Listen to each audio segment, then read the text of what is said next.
Oh, sure. But anyway, the things I like about myself, I'm generally a happy person and I do care about people and enjoy teaching. Nice.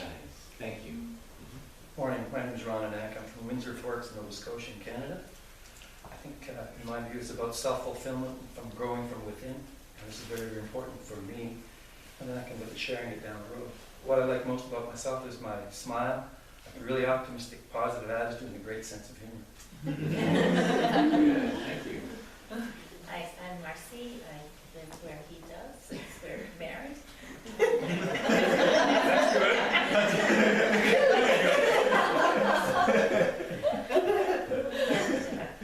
I really wanted to come here. I love Reiki. We started it in Sedona, and I like to finish everything that I start, so that's why we decided to come here. And the thing I like most about myself is that somehow, by good fortune, good luck, I don't know, but I managed to raise a really wonderful young man. Oh, yes. Well, good. Thank you. Okay. Thank you. Hi, I'm Jackie. I'm from Wilmington, Delaware, U.S. My mission is to help animals by empowering others. I teach Reiki with emphasis on animal healing. I teach animal communications. Animals are my life. And my first Reiki teacher, I've been to many times, used your manuals, and so I always wanted to meet you. Oh, So, and when I teach, I use your manuals and Captain Prasad. So, it's kind of a mixture. Yeah, nice. Yeah, so I was really happy to So come. you're an animal person? Oh, yes. Yeah. Yeah, Good. and the thing I like about myself is the way I relate to animals. Mhm. Sometimes I think I relate to animals better than I do people. Yeah. And I'm very comfortable with animals, any animal. Oh, good. So that's why I'm here to help, because I have my own company on the side right now that I do all this with. Yeah. Well, good. Okay, thank you. My name's Michaela. I'm from Newport, Rhode Island in the United States. I decided to do this course because I wanted to take a leap and finally take care of myself for a change first. I tend to put others before me, and I'm working on changing that. I am also completely connected with animals, most especially horses. I do Reiki on my horse, and the horses at the barn. I work on animals at shelters and stuff, and I love working with animals, but I really love working with people too. And the thing that I like the most about myself is that I'm incredibly loyal, and I love to give love. Oh, good. Thanks. I'm Karen. I'm from Arkansas. I grew up in Texas, so it's hard to shake that. If you're Texan, you're always Texan. I came to this class because I brought a group of students. I've already last year set up a tour. I teach at a community college, and we were touring Ireland, England, and Wales. And when I saw the Stonehenge attunement, I thought, okay, it's time. That's what I'm going to do. So that's why I'm here. And the thing I like about myself, I guess, is my childlike nature. Everything surprises me. Everything. Oh, good. Thank you. Hi, morning everyone. My name is Gabi. I'm from Indonesia, but I live in Qatar for almost 12 years. I was a flight attendant, and a lot of people want a Reiki actually in Qatar, but it's always underground. So I want to teach them. That's Oh, my wow. passion. Yeah, nice. And what I like about myself, I like to help people, and I'm very curious about things. Yeah. Oh, good. Thank you. Hey, my name is Reynaldo. I'm from Portugal, but originally from Brazil. I live in Madeira Island. And the reason that I'm here because I want to be a better master of Reiki. Yes. To help people that is looking for some kind of new healing. Okay. The thing that I most like about me is my smiling and my sympathy. And my English is not that. Your English is excellent. Yeah, I speak Portuguese. Yes. Good. Thank you. My name's Patricia. I live in Australia for the last 25 years, but originally from Oldham in Lancashire, so I guess I'm a Lancashire Australian. I only decided to come on this about 3 weeks ago because I've done a lot of different energy medicine studies. I'm a registered nurse. I always pursue everything to a high level and then integrate the whole thing into a package. So for me, my hierarchy of values is like the top three are spiritual, family, and wisdom and knowledge. So for me, if I can do an adventure while I'm gaining new wisdom and knowledge and then catch up with my family, like my daughter's in London, and do crazy things, that absolutely fulfills all my hierarchy of values, the top three. And the thing I like about myself is I never cease to surprise, because I jump on these crazy adventures and I don't know what's coming next. And people say, I can't keep up with you, don't know what you're doing next. I said, you know what, neither do I, it just appears. Make decisions and do it and run with it. Wonderful. Thank you. Hi everyone, my name is Vanessa and I'm from the UK. Many things to say, so I'm just going to really put it in a nutshell. I was first attuned to Reiki in '99 and I've loved it ever since. However, the reason I'm here is because I've never been to Stonehenge, but William Rand is actually my lineage. It would be wonderful to meet him, and so sure enough I'm here. And also I love his publications, and also, as I said, never been to Stonehenge. And as a master I feel very alone because my teacher emigrated, and then we lost the connection. Not on purpose, it just so happened, you know. So as a teacher I feel very alone, so everything I do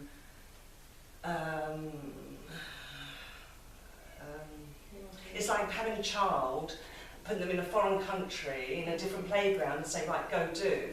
So I feel like that, and yes, I've done well in certain respects, but I still miss the connection of the group and teacher and the wisdom of the teacher, because even though you're a teacher, become a teacher, sometimes you know absolutely nothing. Even that's after 20 years of study and research, you absolutely know nothing. So it's always good to then go to be here with the higher teacher and then so forth. And that's why I'm here, and just to enjoy the vibe and learn more and go for it. That's it. Oh, and what I like about myself, I like lots of things actually. I'm pretty great. No. But I suppose out of all of it, it is this freedom to be everything of the child and just play, have fun, laugh even when the shit is flying in your face. Well, you laugh when it passes, but sometimes when it's coming at you. And yeah, so it's lots, but yeah, laughter I suppose, and fun. Yeah, just let it go. Okay, Yeah. great. All right then, thank you. Hi, I'm Louise and I'm really enjoying this. Let's see, I decided to take this course because I wanted to take a Reiki adventure and experience lots of different teaching methods, and you were tops on my list, and then you mentioned some rocks, so I thought that would be really fun too. And what else? I don't know, what do I like about myself? Yeah, I'm in this group that likes a lot. I'm open and spontaneous and fun, and I hope to increase all of that at the end of these couple of days. Yes. Yeah. Good. All right, thank you. I'm Melissa and I live near Toronto in Ontario, Canada. I think I've been practicing Reiki for about 5 years. We've been discussing this and trying to figure out the date, but and I've really just felt guided at each and every level that I've taken, so something has led me here, and it's yet to be discovered, I guess, and see where we go. Yes. I like that I'm gentle. Gentle. All right, good. Great. That's what My name is Michelle. I live near Toronto. By Melissa, not with Melissa. I took my Reiki 1, I believe about 7 years ago, and then I did my Reiki 2, and about 3 years ago I guess we did our ERT together, but I never really felt that I needed or wanted to do my master. And this year I felt like this year, come the new year in January, I just felt a lot of shifts and changes within myself. And I felt that I was guided to all of a sudden do my master. So I told Melissa that I wanted to do my master, and then Stonehenge came up, and I'm just like, hey, I don't know if you're going, but I'm going. So yeah, and so here I am. And yes, and I'm very happy to be here, and I'm excited to see where this actually takes me. And the journey already in 2 days has taken me in a lot different direction than I thought it would, which I suppose is a really great thing. What do I like about myself? You know, I kind of like a lot of things too. I think there's a lot of people that feel that way. I'm loyal, I am passionate, I'm definitely fun to be around. Very energetic. And I'm loyal. Fantastic. Wow. Okay, good. Okay, my turn. I'm going to turn on the camera first. This is just for my use and No beeping, not myself. So turn on the microphone first. Won't beep. No. Make sure. Yeah, that's like that.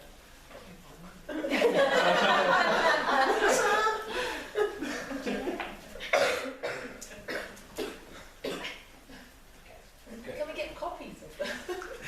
Actually, yes. Some of the parts, like some of the meditations, I will turn to MP3s and send them to you guys by text file before you get home. So I'll do that. Yeah. Okay, that's all I want. But that's just the meditations. I don't know how much else I'll be, recording, but we'll do the whole class.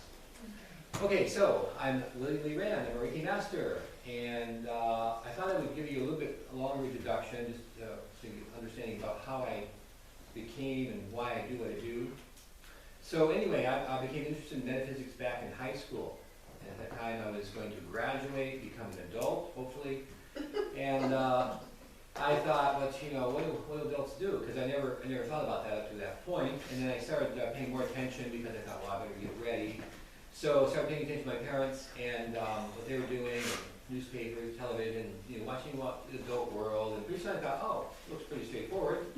I think I can do that. And, at the same time, actually it's a lot less than you do as a kid, So, so anyway, at the same time though, I started reading about metaphysics, about UFOs and ESP and psychic abilities and things like that. And I thought, wow, this looks really interesting. And as I got more involved with that, I realized that we actually have dormant abilities inside of us. And if we meditate, if we do different exercises, breathing and so forth, we can develop them, and we can heal ourselves and heal others and become more creative, more energetic, more alive, more vital, and really connect with the primal forces of the universe. I thought, wow, that seems so important. And at that time also, there was a threat of global nuclear destruction. So there was actually 20,000 nuclear weapons aimed at all the cities of the world, and it was a very big part of our life. And I started wondering, well, these enhanced abilities, are the adults using them to solve this problem of, the whole world being destroyed? And so I asked my mother, and she said, well, I've heard of that before, but I'm not sure if it works or not. And she said, but the important thing is nobody else does it. And she says, the important thing in life, as you grow up and become an adult, is to look around, see what everyone else does, and do exactly the same thing. Oh. That was her words of wisdom, a great guidance for becoming an adult. And I thought, well, wait a minute, is that really an adult answer? Because if the whole world is going to be destroyed, it's kind of a big thing. Wouldn't you want to maybe try to do something even a little bit different? Because we just want to continue existing. And so I decided that her answer, wasn't an answer I was going to go along with, and I decided I would do the opposite. That I would actually study metaphysics as much as I possibly could, and because I wanted to learn it, and it was not only the secret to, probably saving the world, but also just, of life itself and the whole purpose of being here. So I decided I would take a class or a course or read a book or study with a teacher. And then, to the point I could really do what they were teaching and then go on to something else and then do that for a long period of time.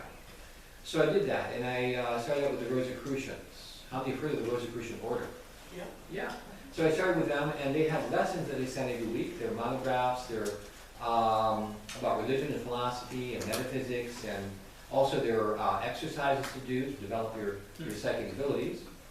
And one of the things they said right away really impressed me. They said you shouldn't believe something simply because someone said it's true or because it's written in a book. They said that you should actually learn from experience. And they said that people can write anything, a printing press will print anything, there's no one in there verifying that everything that is printed is true. And that people can say anything they want, you know, and even authorities may not necessarily always be speaking the truth. And it could be as simply that someone has an idea that someone else told them, and so they start teaching it when they never really researched it. And so they said the best way to learn metaphysics is from experience, because the purpose of it isn't just to know something in your head so you can repeat it to others, but to use it to transform your life, to heal yourself and help others. And I thought that was really important. And they also gave me the idea that you should always be questioning, asking questions, and that you should always wonder, well, where did that idea come from? And find out the source of the idea, because that's really going to give you an idea of, you know, whether it's true or what it's based on. And so I used that as my guide for the Rosicrucians, but also for everything in life. And out of that I developed a better, a fairly good way of determining what's real. Because nowadays, you hear all kinds of ideas flying all over, and people don't ever take the time to really, honestly, unbiasedly research the evidence to see if it's actually accurate or true. And actually, that's very important. And I think one of the reasons for that is that it's not taught in schools. In schools, basically, they're teaching you, this is what we do, this is how to be an adult. Don't ask too many questions, just go along with the program, and you'll be okay. Whereas, you know, if you really were to research a lot of things, sometimes you find out, well, that really isn't based on anything worthwhile. So I think it's important in life to really develop a way of determining what's real, an accurate way. And so I felt that guidance from the Rosicrucian is very important.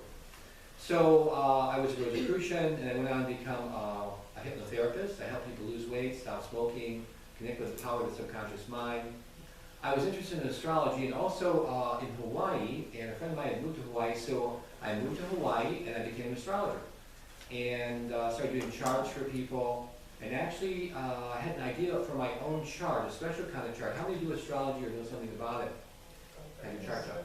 Well, in astrology there's something called the natal chart, and the natal chart is simply a chart of the positions of the planets at your time of birth. And that's basically who you were when you came into life. And actually, though, what happens is that the transits are the movement of the planets through time, and they actually indicate what's happening in your life and the dynamic movement of the development of your personality. So I thought, well, you know what, why not combine the two? So I made something called the transograph. It was a special chart that had not only the natal planets, but also the transits, or the movement of the planets, you know, through time. And you can see the dynamic process of a human being in the chart. I had one on the wall, and my roommate was a tarot card reader, and someone was there for a session, and he was doing the session, but when she was going to leave, she saw the chart on the wall, and she looked at it and said, you know, I have a friend, and he may be interested in that chart. So I gave her a copy of the chart, she took it with her. The next day I was sitting in the apartment, and I felt something. It was like an energy or consciousness looking at my energy field, like here, and then it moved around in front. And I thought, wait a minute, is that real? Is that my imagination or what? So I made my mind very still, and it was still happening. I thought, yeah, that's not my imagination. That something's looking at my energy. Well, then the next day, the phone rang. It was the woman I gave the chart to. And she said, I gave that chart to my friend, and he's very interested. In fact, he wants to meet you. And he's actually a kahuna. And how many have heard of the kahunas of Hawaii? Well, the kahuna is the shaman of the Hawaiian culture. And I had heard of them, I didn't know too much about them, and I thought, wow, that's something. So I went over and talked with him, and he didn't seem to really have too many questions for me, like he already knew what he needed to know, and I figured, well, that must have been him looking at my energy. And what he wanted to know, though, is if I would do astrology for him, if I would do astrology for his clients. And he had, actually, it was unusual as a kahuna, he had an actual set of offices. He taught classes. And he said he had an extra office. I would actually have an office and set up there. He would supply me with clients. And he just wanted to know if I would like to do that. Okay. So I was kind of overwhelmed with that opportunity. I said, well, yeah, sure I would. And so, because I was trying to get my astrology practice going, and there I was, set up. And not only that, but working with Kahuna, and not only just working with him, but actually doing his personal astrology. So I took his class.